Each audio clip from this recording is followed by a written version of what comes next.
ओम श्री साई राम। साई प्रेम वाणी के हमारे आज के प्रसारण में आप सबका हार्दिक स्वागत है। आज हम आप सबके लिए लेकर आए हैं सुमधुर कार्यक्रमों की मनमोहक कड़ी। आज के प्रसारण में आप दिव्य संदेश कार्यक्रम के अंतर्गत भगवान बाबा द्वारा लिखित महाग्रंथ ध्यान वाहिनी का एक भाग एवं आदर्श जीवन आनंद उपवन कार्यक्रम में एक मधुर कथा वृत्तांत सुनेंगे।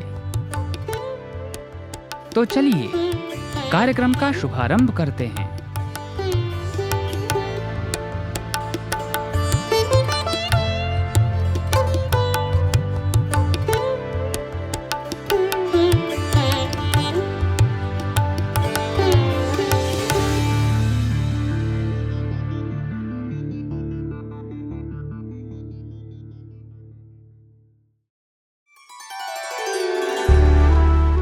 आइए अब सुनते हैं आदर्श जीवन आनंद उपवन प्रोग्राम। आज इसके अंतर्गत हम भक्ति मुक्ति विषय पर श्री गुरु पूर्णिमा पर्व के उपलक्ष्य में सन 2021 में प्रस्तुत की गई विशेष वीडियो श्रृंखला का एक भाग प्रस्तुत करेंगे।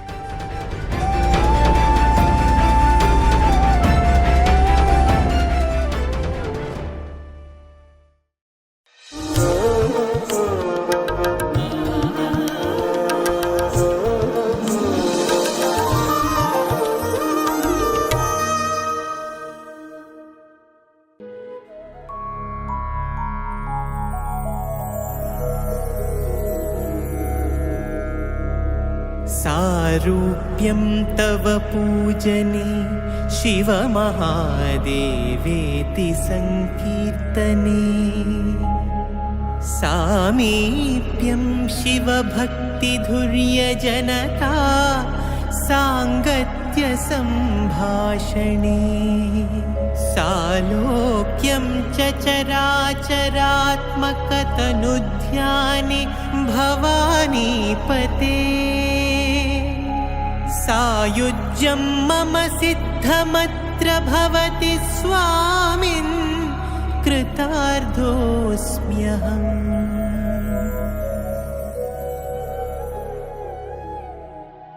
शिवानंद लहरी के इस श्लोक में आदि शंकराचार्य जी मुक्ति के विभिन्न प्रकारों के बारे में उल्लेख करते हैं।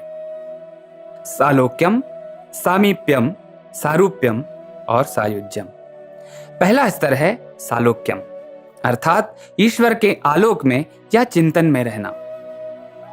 इसे सत्संग के माध्यम से प्राप्त किया जा सकता है। जब हम सत्संगति में होते हैं तो यह स्वाभाविक और सहज है कि भक्ति की लौ हम में प्रज्वलित रहती है, क्योंकि हमारी बातों का विषय भगवान ही होते हैं। इसी प्रकार जब हम साई भक्तों के संपर्क में आते हैं तो हमारी चर्चा का विषय स्वामी होते हैं और हम साई कथाओं के आलोक में अपने आप को स्थापित कर पाते हैं। मुक्ति के अगले स्तर सामीप्यम अर्थात दिव्यता के समीप रहना के बारे में वे बताते हुए कहते हैं कि संकीर्तन के माध्यम से इसे प्राप्त किया जा सकता है। ईश्वर की महिमा को गाकर भगवान की निकटता का अनुभव किया जा सकता है। एक बार एक विद्यार्थी प्रशांति निलयम में भजन में उपस्थित न हो पाने के कारण बहुत दुखी था। स्वामी ने उसे आश्वासन देते हुए कहा कि तुम चाहे जहां भी हो, बस मेरा चिंतन करो, वही भजन गाओ जो तुम प्रशांति निलयम में गाना चाहते हो, तो वो भजन मुझ तक पहुंच जाएगा। ये भगवान द्वारा अपनी निकटता को अनुभव करने के लिए दिया गया एक आश्वासन है। मुक्ति का अगला स्तर सारूप्यम है। सारूप्यम अर्थात प्रभु के स्वरूप को प्राप्त कर लेना, या दूसरे शब्दों में कहें तो प्रभु के ही दिव्य गुणों को प्राप्त कर लेना। स्वामी बहुधा सारूप्यम को चित्रित करने के लिए भगवान श्री राम के भाई श्री भरत जी का उदाहरण देते हैं। श्री आदि शंकराचार्य जी कहते हैं सारूप्यम तव पूजयेत, अर्थात पूजन के माध्यम से सारूप्यम को प्राप्त किया जा सकता है। अब यह प्रश्न उठ सकता है कि पूजन जिसमें द्वैत की भावना प्रधान होती है, उसके माध्यम से भगवान को हम कैसे प्राप्त कर सकते हैं। पूजा का रहस्य उस श्लोक में छुपा है जिसे हम विभिन्न प्रकार की पूजाओं के दौरान सुनते हैं। देहो देवालय प्रोक्तो जीवो देव सनातनः त्यजेत अज्ञान निर्माल्यम सोहम भावेन पूजयेत। अर्थात ये शरीर भगवान का एक मंदिर है। इस शरीर के माध्यम से क्रिया करने वाला जीव स्वयं भगवान ही है। अज्ञान रूपी अशुद्धियों को निर्माल्य के स्वरूप बहाकर दूर करके इस भाव से पूजा की जानी चाहिए। तात्पर्य यह है कि जो पूजा कर रहा है और जिसकी पूजा की जा रही है, ये दोनों एक ही हैं, दोनों ही भगवान ही हैं। ये अद्वैत भाव इस आराधना की सुंदर नींव बन जाता है और तभी पूजन के माध्यम से सारूप्यम की अवस्था को प्राप्त किया जा सकता है। मुक्ति की अंतिम अवस्था सायुज्य मुक्ति है, जहां भक्त दिव्यत्व में पूरी तरह खो जाता है। उसकी व्यक्तिगत पहचान पूरी तरह से दिव्यत्व में विलीन हो जाती है और उसके अंदर शिवोहम या अहम ब्रह्मास्मि का भाव जागृत हो जाता है और अंततः ये भाव ही उसकी वास्तविकता बन जाता है। स्वामी कहते हैं कि भारतीय परंपरा में इन 4 चरणों को पुनः द्वैत, अद्वैत, विशिष्ट अद्वैत और आत्मबोध के रूप में वर्णित किया गया है। इसे ही कैवल्य बताया गया है। भगवान कहते हैं कि इन चारों को धारणा की साधना द्वारा प्राप्त किया जा सकता है। किसी एक वस्तु पर 12 सेकंड तक ध्यान लगाने से यह साधना पूरी होती है। वो वस्तु कुछ भी हो, चाहे वो एक शिवलिंग हो या तुम्हारे इष्ट का कोई स्वरूप हो या स्वयं तुम्हारी उपस्थिति हो, 12 सेकंड तक ध्यान लगाने की साधना को धारणा कहते हैं और यही सालोक्य मुक्ति है।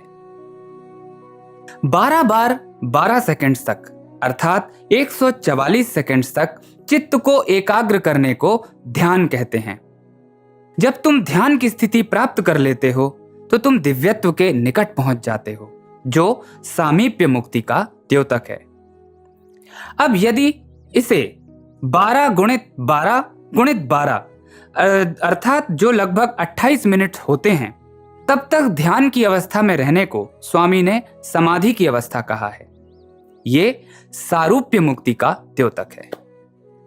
समाधि में तल्लीन व्यक्ति की सांसारिक पहचान पूरी तरह से भंग हो जाती है।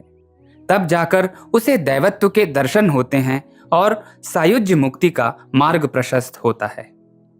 तो इस प्रकार धारणा, ध्यान, समाधि एवं आत्मबोध सालोक्यम, सामीप्यम, सारूप्यम और सायुज्यम के प्रतीक है। आदर्श जीवन आनंद उपवन प्रोग्राम के तहत अभी आप सुन रहे थे भक्ति मुक्ति विषय पर श्री गुरु पूर्णिमा पर्व के उपलक्ष्य में सन 2021 में प्रस्तुत की गई विशेष वीडियो श्रृंखला का एक भाग।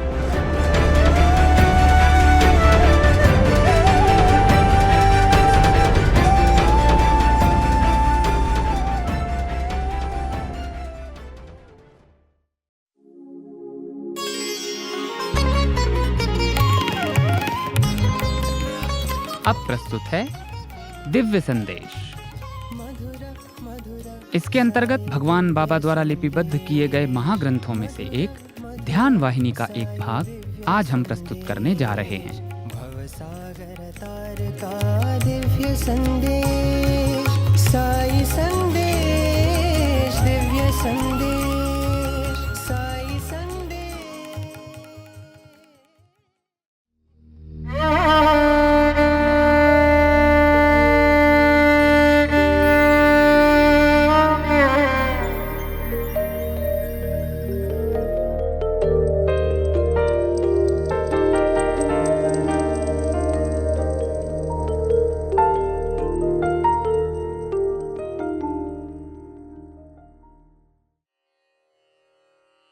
ध्यान वाहिनी अध्याय 7 प्रबोध 7। सर्व प्रकार के बंधनों से छुटकारा पाने का साधन है नाम स्मरण और ध्यान। कितने ही जटिल बंधनों में मानव जकड़ा क्यों न हो, नाम स्मरण से वो इन बंधनों से छुटकारा पा जाता है। सर्वेश्वर के लिए नाम का वो स्मरण करता है और उसके स्वरूप में वो विलीन हो सकता है। ऐसा करने से इस स्थिति के पाने में कोई संदेह नहीं है, इसे निश्चित रूप से पाया जा सकता है। योग साधना, प्राणायाम साधना और तप साधना में पग पग पर संकट हैं। ये साधनाएं कंटकाकीर्ण हैं, किंतु जब ध्यान, नाम स्मरण करने में इस प्रकार की विपत्तियां कभी नहीं आ सकती, इसमें कोई संदेह नहीं है। भिन्न भिन्न संप्रदायों व भिन्न भिन्न धर्मों में योग, तपस्या तथा प्राणायाम करने के भिन्न भिन्न मार्ग हो सकते हैं, मगर नाम स्मरण में इस प्रकार का कोई भेद नहीं है। जहां तक धर्म का प्रश्न है, हिंदू, मुस्लिम और ईसाइयों के बीच में फर्क हो सकता है, मगर करुणा निधान परमात्मा के नाम स्मरण करने में ऐसा भेद नहीं है। उसके नाम का स्मरण करने के लिए सभी समान रूप से हकदार हैं। भिन्न भिन्न धर्मानुयायी उस एक ही परमात्मा को अपने अपने धर्मानुसार भिन्न भिन्न नाम से स्मरण करते हैं, ध्यान करते हैं और जप करते हैं। अपनी जाति व धर्म के अनुरूप जप मालाएं ग्रहण कर जाप करते हैं। इसलिए साधना के लिए इन 3 मार्गों यानी जप, ध्यान और स्मरण के अतिरिक्त कोई चौथा मार्ग नित्य सर्वजन उपयोगी और पवित्र मार्ग नहीं है। परमात्मा और उसका नाम दोनों एक ही होने पर भी नाम स्मरण में जो मधुरता है, वो स्वरूप चिंतन में मानव को कम दिखाई देती है। गुलाब का फूल ध्यान में आने से उसकी मधुर सुगंध, उसकी अत्यंत कोमल पंखुड़ियां और उसके हल्के रंग एकदम याद आ जाते हैं, मगर उसके कांटे और पत्ते आदि ध्यान से लुप्त हो जाते हैं। इसके विपरीत पुष्प, उसकी उत्पत्ति, उसका वृक्ष, उसके पत्ते व उसके डंठल व कांटों का ध्यान करते हैं, जो कि खराब हैं तो अत्यंत आनंददायक पुष्प के बारे में विचारने के बदले उसके वेश के बारे में तर्क करने लगते हैं। दूसरा उदाहरण लो, आम का फल। ये नाम सुनते ही उसकी अनुपम मधुरता ध्यान में आ जाती है, किंतु यदि आम के फल को हाथ में ले लें तो ये बात भी ध्यान में आ जाती है कि ये मीठा है या खट्टा। ऐसी शंकाएं उठने लगती हैं। ऐसे अप्रिय ध्यान हमें आनंद नहीं देते हैं। जब केवल आम का नाम ही लेते हैं तो उसका खट्टापन और गुठली आदि ध्यान में नहीं आते हैं। हमारे मन में केवल उसकी मधुरता ही आती है। परमात्मा और उसके नाम में यही भेद है। नाम में विशुद्ध मधुरता ही है, किंतु परमात्मा के स्वरूप चिंतन में भय मिश्रित गौरव व यदाकदा भयभीत करने वाले लक्षण भी याद आते हैं। रूप की अपेक्षा नाम को ही क्यों चाहना चाहिए? देखो, नाम धन के द्वारा ही परमात्मा रूपी वस्तु को पा सकते हैं। इस जगत में किसी भी वस्तु को खरीदने के लिए धन प्रधान है। धन से हम किसी भी वस्तु को खरीद सकते हैं। जो वस्तु खरीदी जाती है उससे कई गुना महत्व धन का है। समस्त वस्तुएं धन के वश में हैं, है ना? धन के जरिए चाहे कोई भी वस्तु हो, जब जी चाहे तभी हम खरीद सकते हैं। इसी प्रकार नाम रूपी धन को धीरे धीरे एकत्रित करने से परमात्मा को ध्यान मार्ग के द्वारा अत्यंत सरलता से अति शीघ्र पा सकते हैं। केवल नाम स्मरण में एक और विशेषता है, उससे योग और तपस्या द्वारा प्राप्त सिद्धियां भी प्राप्त हो सकती हैं।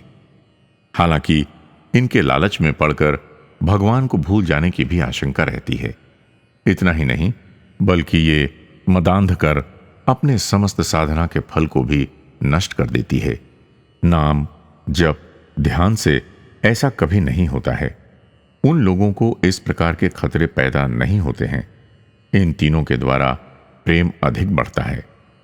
इस प्रेम के द्वारा प्रशांति व प्रसन्नता भी प्राप्त हो जाती है। प्रशांति मिल जाने पर सकल सुख अपने आप प्राप्त हो जाते हैं। योग और तपस्या से असाधारण शक्तियां तथा नाम स्मरण, जप व ध्यान से विशुद्ध निर्मल प्रेम प्राप्त होता है। इन दोनों में यही भेद है। इन दोनों में कौन सा मार्ग श्रेष्ठ है, इस संबंध में दूसरों से तर्क करना बेकार है।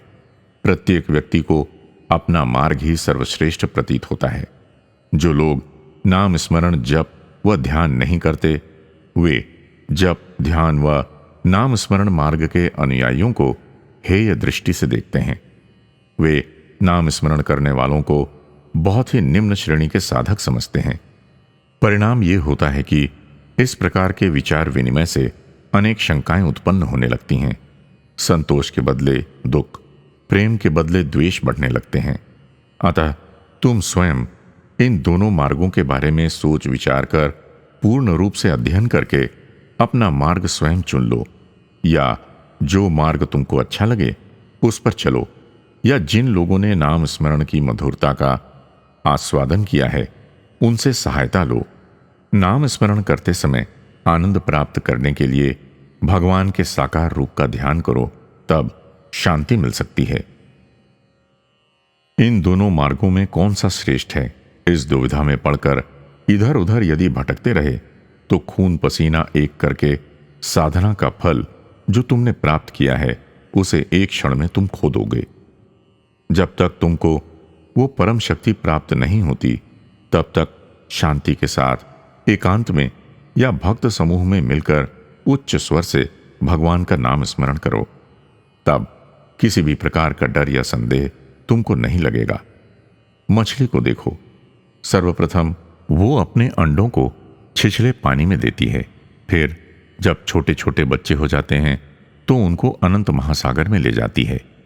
ऐसा महासागर जो क्रूर जल जंतुओं से परिपूर्ण है, उसके बच्चे निर्भयता व स्वतंत्रता से धीरे धीरे बढ़ते हैं, बड़े होते हैं। अगर मछली पहले ही सागर में अंडे देती तो अन्य छोटी छोटी मछलियां व जल जंतु उनको खा लेते। इसलिए सर्वप्रथम नाम जप व ध्यान अत्यंत सावधानी व अनुशासन के साथ करना चाहिए। इसका हाल अन्य लोगों को नहीं बताना चाहिए। इसका भेद अन्य जनों पर प्रकाशित मत करो। आजकल कई लोग नाम स्मरण त्याग कर योग प्राणायाम का मार्ग ले रहे हैं। ये साधनाएं खतरे से खाली नहीं हैं। उचित प्रकार से नहीं करने से कष्टदायक हो सकती हैं। यदि उचित रीति से किया जाए तो उनके प्राप्त फल को सुरक्षित रखना बहुत ही दुष्कर होता है। नदी तट पर जाल बिछाकर नदी में गोता लगाकर टटोलने से क्या मछलियां पकड़ी जा सकती हैं? जैसे इस विधि से मछलियां हाथ नहीं लगती हैं, उसी प्रकार नाम स्मरण छोड़कर उसके प्रति विश्वास न करके केवल योग और तपस्या करने से कोई लाभ नहीं होता। अगर नाम स्मरण का आश्रय लोगे तो आज न सही कल भगवान अवश्य ही मिल जाएंगे। जब नाम जानते हैं तो उस वस्तु का पाना बहुत ही आसान है। यदि नाम नहीं मालूम है तो वो वस्तु यदि सामने भी हो तो उसको पहचान नहीं सकते। इसलिए नाम को अच्छी प्रकार से दृढ़ता से पकड़कर नाम स्मरण करो। नाम स्मरण से प्रेम पैदा होता है। प्रेम के द्वारा ध्यान, सिद्धि और उसके द्वारा परमात्मा को पा सकते हो। जब तुम्हारे अंतर में प्रबल प्रेम उत्पन्न होता है तब तुम प्रेम स्वरूपी परमात्मा को पा लेते हो और वो तुम्हारे वश में हो जाता है। सभी साधनों से ये साधना अत्यंत सरल है। जब किसी देश में किसी एक प्रकार का रोग अधिकतर पाया जाता है तो उसी देश में ही उसकी औषधि भी अधिक मात्रा में मिलेगी। अन्य देशों में भी खोजने पर कदाचित यह औषधि मिल जाए, किंतु फिर भी सर्वांगीण सुंदर व उपयोगी नहीं मिलेगी। उसी प्रकार ये अमोघ औषधि इस कलयुग में मिल रही है, क्योंकि इसी युग में भूत, प्रेत, पिशाच रूपी अन्याय, अनाचार, असत्य, भ्रष्टाचार रूपी रोग अधिक पाए जाते हैं। इसलिए शास्त्र दृढ़ता पूर्वक कह रहे हैं कि कलयुग में नाम स्मरण के अतिरिक्त और कोई दवा है ही नहीं। चारों युगों में से कलयुग इसीलिए अति उत्तम है। कलयुग के लोगों को नाम स्मरण, जप व ध्यान करना चाहिए, क्योंकि इससे उनकी बुराइयां दूर हो जाती हैं। इन तीनों की सहायता से प्रकृति से रक्षा मिलती है। ये उसके लिए तावीज है। अतः योग, यज्ञ, प्राणायाम इत्यादि अनेक प्रकार के प्रयास करने के बदले नाम स्मरण, जप, ध्यान करने से अत्यंत लाभ प्राप्त होता है।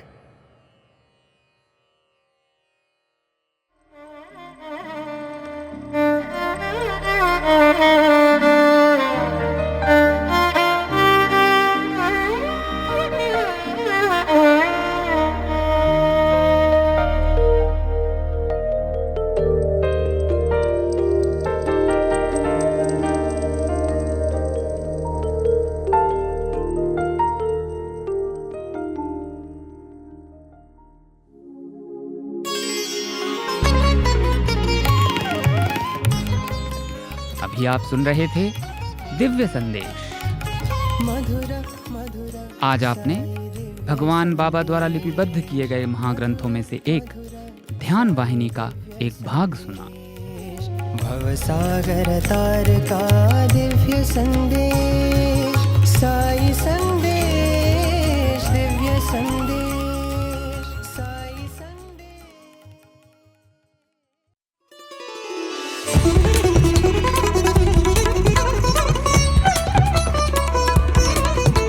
आप सुन रहे हैं रेडियो साईं प्रशांति निलयम से हिंदी प्रसारण साईं प्रेम वाणी।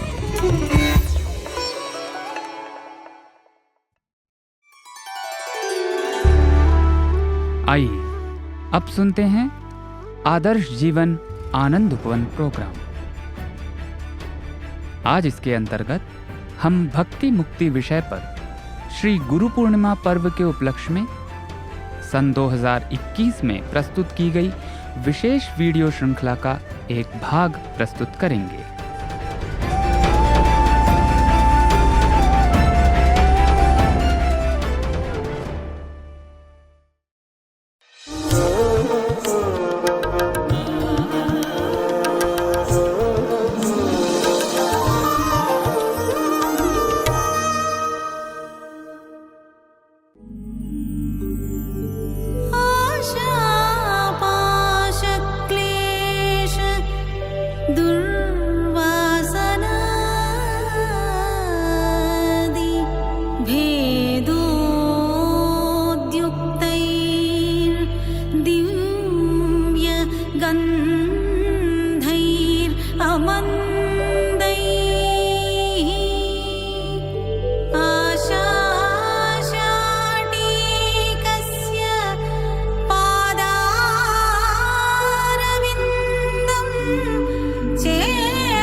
ओम श्री साई राम।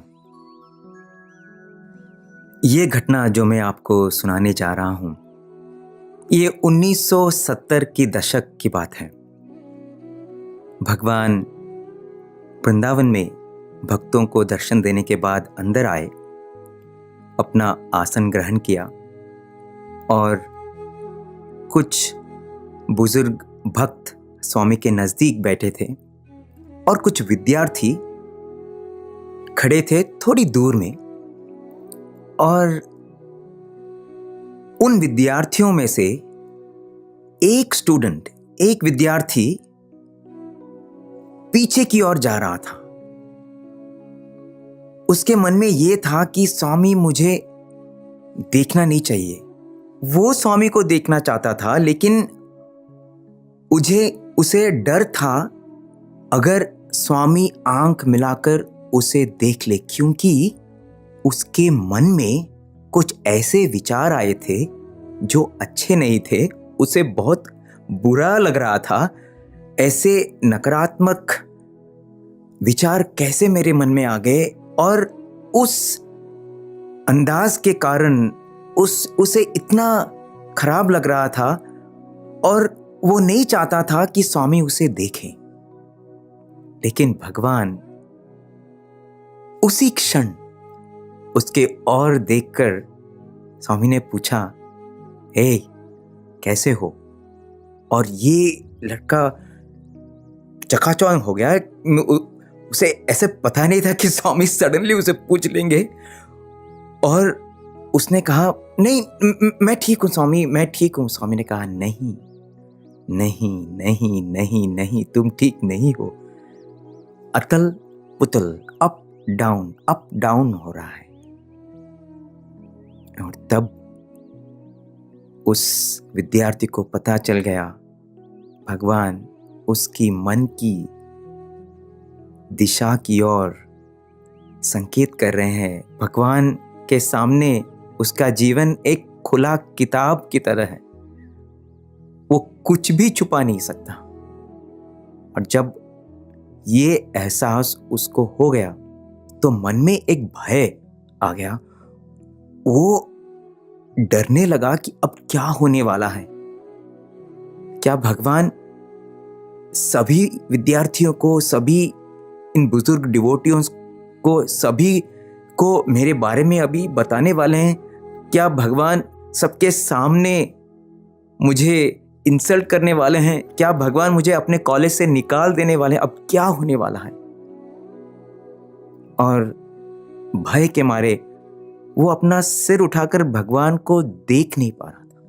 लेकिन भगवान बहुत ही प्रेम से उसे पुकारा और स्वामी अपने हाथ में एक रुमाल जो पकड़े थे, स्वामी ने उस रुमाल को उठाकर उस बच्चे को पूछा, ये रुमाल कैसा है? कैसा है इसका रंग? तो उस विद्यार्थी ने कहा, स्वामी ये रुमाल वाइट है, शुद्ध है, प्योर है। फिर स्वामी ने कहा, तुम्हारा मन भी ना इस रुमाल की तरह शुद्ध, सफेद, वाइट, प्योर है। और ये सुनकर उस विद्यार्थी में इतना आनंद आ गया, इतना वो जितना भय था वो सब चला गया। क्योंकि अभी भगवान वो सोच रहा था कि मैं इतना बुरा हूं, मैं गंदा हूं, मुझे ये विचार आए। लेकिन भगवान बोल रहे हैं, नहीं, तुम्हारा मन तो इस रुमाल की तरह सफेद है, तुम तो शुद्ध हो। तो अभी थोड़ा कॉन्फिडेंस के साथ, विश्वास के साथ स्वामी के पास गया और फिर स्वामी ने कहा, ये जो रुमाल है, अगर इस रुमाल को मैं लेकर मेरे ओंठों को थोड़ा मैं पोंछूं, और स्वामी ने उस रुमाल को लेकर अपने ओंठों को थोड़ा पोंछा, फिर वो रुमाल दिखाया और कहा, अब कैसा है ये रुमाल? तो उस विद्यार्थी ने कहा, स्वामी थोड़ा दाग आ गए हैं। उन दिनों स्वामी पान खाते थे तो थोड़ा सा रेड मार्क आ गया था, लाल दाग उस रुमाल में दिखा। तो स्वामी ने कहा, ये क्यों हुआ? ये रुमाल में ये दाग कैसे आए? ये दाग आए क्योंकि मैंने इस रुमाल का उपयोग किया। उसी तरह से जब तुम अपने मन की उपयोग करते हो तो थोड़ा सा डर्ट, थोड़ा सा गंदगी आ जाता है। उसमें डरने की क्या बात है? उसमें उतना बुरा मानने की क्या बात है? इतना भय से भर जाने की क्या बात है? अब क्या करना है? इस रुमाल को एक धोबी को दे देना है। जब तुम एक धोबी को दे दोगे, वो धोबी उसे साफ करके तुमको वापस देगा और तुम्हारा रुमाल फिर शुद्ध हो गया। उसी तरह जब तुम्हारे मन में अगर कुछ दाग आ गए हैं, कुछ ऐसे चीज आ गए हैं जो निर्मल नहीं है, तो तुमको क्या करना है? उसको निर्मल बनाने के लिए तुमको धोबी को दे देना है। और कौन है वैसा धोबी जो तुम्हारे मन को साफ कर सकता है? मैं हूं। मेरे जैसा ऐसा शानदार धोबी तुमको दुनिया में किधर भी नहीं मिलेगा। दे दो तुम्हारा मन, मुझे दे दो, और देखो मैं कैसे इसको साफ करके तुम्हें वापस लौटा देता हूं।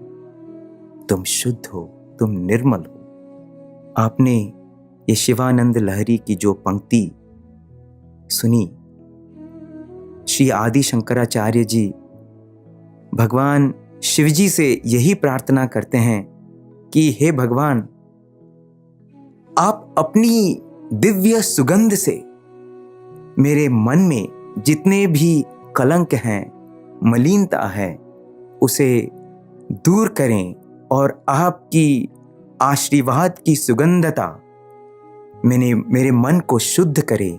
मैं मेरा मन आपको समर्पण करता हूं ताकि मैं आपकी आशीर्वाद की सुगंधता से अपने जीवन को कृतार्थ करूं। यही है इस पंक्ति शिवानंद लहरी की अर्थ। और हम जब भी भगवान की दर्शन करते हैं, जब भी पूजा में बैठते हैं, हमें बस यही कहना है, भगवान जो कुछ भी हो गया वो हो गया, ये मन मेरा नहीं है, ये मन आपके चरण में अर्पण है, आप इसे निर्मल करें और मेरा जीवन धन्य करें। साईं राम। आदर्श जीवन आनंद उपवन प्रोग्राम के तहत अभी आप सुन रहे थे भक्ति मुक्ति विषय पर श्री गुरु पूर्णिमा पर्व के उपलक्ष्य में सन 2021 में प्रस्तुत की गई विशेष वीडियो श्रृंखला का एक भाग।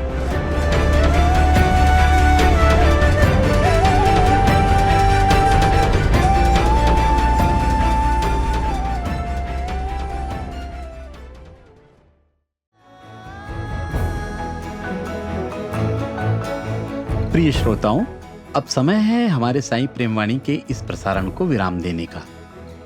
हमें आशा है हमारा आज का कार्यक्रम आपको पसंद आया होगा। अपने सुझावों को हम तक जरूर भेजें। हमारा व्हाट्सएप नंबर है 9393258258 9393 258 258।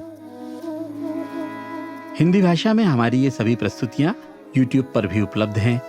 इन्हें वहां देखने या सुनने के लिए हमारे YouTube चैनल को सब्सक्राइब करें और कमेंट बॉक्स में अपने सुझाव देना न भूलें। हमें आपके सुझावों का इंतजार रहेगा। किसी ने कहा है कि सनातन साईं डगर को मजबूती से थामना है। सनातन साईं डगर को मजबूती से थामना है। मित्रों, अब इस दौर में बस ये हमारी साधना है। स्वामी से ये प्रार्थना है कि वे अपनी डगर से हमें बांधे रहें और हम सब साईं पथ पर चलते रहें। अगले प्रसारण में आपसे फिर मुलाकात होगी। तब तक के लिए आज्ञा दीजिए। धन्यवाद। सप्रेम साईं राम।